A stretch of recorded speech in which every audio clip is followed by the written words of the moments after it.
Dunia ini cukup untuk memenuhi kebutuhan manusia, tetapi tidak cukup untuk memenuhi keserakahan manusia. Mahatma Gandhi. Assalamualaikum warahmatullahi wabarakatuh. This is Rahmanul Ifkar.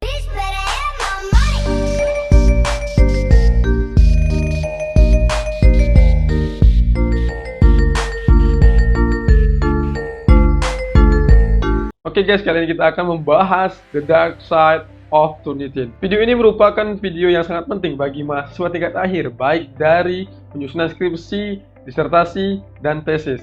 Jadi bagi kalian yang ingin menturnitin karya kalian, tonton video ini terlebih dahulu sebelum melaksanakannya. Baiklah, saya akan menjelaskan sedikit mengenai apa itu Turnitin. Turnitin merupakan suatu situs plagiarism ataupun suatu situs mengecek ataupun mengkoreksi plagiasi dari karya yang telah kalian buat sebelumnya guys. Contohnya di skripsi, disertasi, jurnal, dan bahkan dalam tahap buku.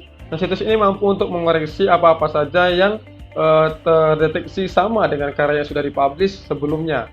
Nah, Turnitin juga jadikan sebagai standar minimal untuk melanjutkan karya kalian apakah bisa diajukan sebagai skripsi, tesis, dan disertasi. Contohnya di kampus saya itu kurang lebih sekitar 20% syarat maksimal plagiasi yang ada pada karya tersebut. Oke, jadi kali ini saya akan menjelaskan bahwa dalam pengecekan Turnitin itu tidak bisa sembarang tempat guys. Yang mana sebelumnya kalian harus bertanya terlebih dahulu kepada si pengeceknya apakah Turnitin ini itu disimpan di dalam situsnya atau tidak. Oke, kalian belum mengerti, akan saya jelaskan lebih lanjut. Jadi seperti ini guys konsepnya. Jadi Turnitin ini terbagi kepada dua jenis itu guys ya. Yang pertama itu ada namanya repository. Nah, repository ini merupakan situs Turnitin yang dimana di dalamnya itu terdapat peninggalan jejak pada setelah kita pengecekan dalam situs Turnitin ini. Maksudnya ialah ketika kalian mengecek pada situs Turnitin yang repository, itu akan terotomatis disalin filenya oleh Turnitin tersebut dan dijadikan sebagai arsip di situs Turnitin tersebut. Nah, fatalnya apabila kalian melakukan hal ini, maka karya kalian akan dapat bahkan bisa terdeteksi plagiasi sebanyak 100%. Nah guys, jadi itu. Sebenarnya ini bukan kalian yang plagiat, tetapi karena kalian salah pengecekan, maka akan dinilai plagiasi oleh situs tersebut. Karena kalian mengecek pada situs Turnitin yang repository, ataupun situs Turnitin yang menyalin file kalian dijadikan sebagai arsip dalam Turnitin tersebut. Nah, jadi caranya untuk menghilangkan jejak tadi, salah satunya itu ialah kalian meminta yang punya akun Turnitin tersebut untuk menghapus data kalian ataupun file kalian yang telah dicek plagiasinya pada situs tersebut. Nah, di Indonesia kebanyakan, maksudnya bukan kebanyakan, beberapa orang oknum itu mengadakan Turnitin secara murah, ibaratnya cek plagiasinya yang sangat murah, bahkan 2.000 sampai 10.000. Nah, jika kalian tidak teliti, maka bisa saja kalian akan dapat situs yang repository tadi. Nah, situs repository orang tersebut itu banyak didapatkan atau beberapa orang mendapatkannya dengan dari YouTube gitu guys.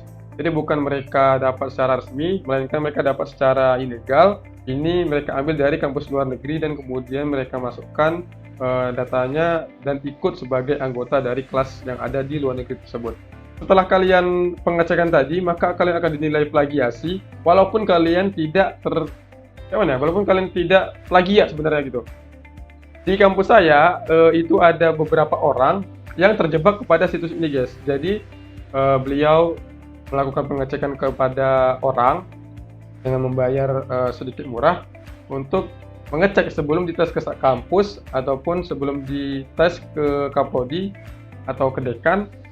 Mereka cek dulu biasanya guys kepada situs Turnitin yang ada di luar kampus.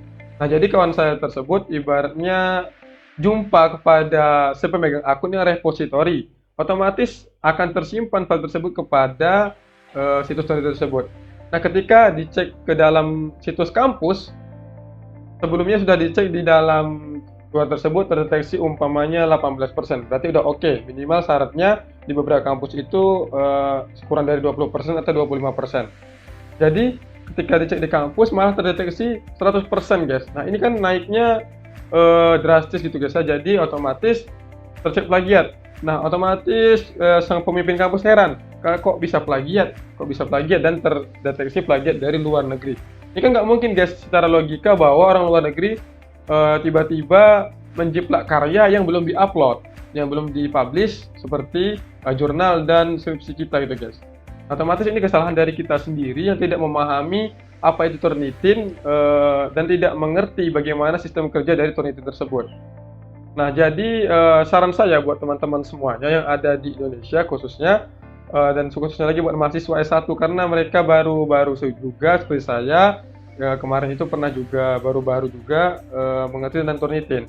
Jadi kita sharing mengenai Turnitin ini guys. Jangan ada lagi yang tertipu bahkan terjebak dalam situs Turnitin ini guys.